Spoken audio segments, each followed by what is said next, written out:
નાખીએ ને તો એ કેવું દેખાય? ગોળ દેખાય. એટલે તરફ પાણી નાખીએ ને આપણે તો જો ગોળ આકારનું પાણી લાગ્યું બધાને, બરાબર. પછી આ લંબચોરસ આકાર કહેવાય.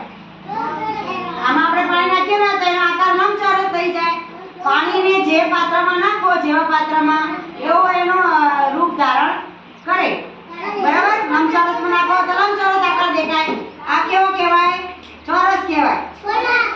આમાં આપણે પાણી નાખીએ ને તો ચોરસ પાણી દેખાય, બરાબર. એટલે પાણી જેમાં પાણીને કોઈ આકાર હોતો નથી.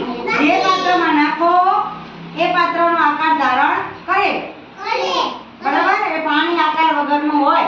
જે પાત્રમાં તમે નાખો એના જેવો આકાર ધારણ કરે. જો આમાં નાખું ને, જો તો આ લંબચોરસ છે કે નહીં? તો જો લંબચોરસ આકાર કેવો કેવો કે નહીં? લંબચોરસ, બરાબર.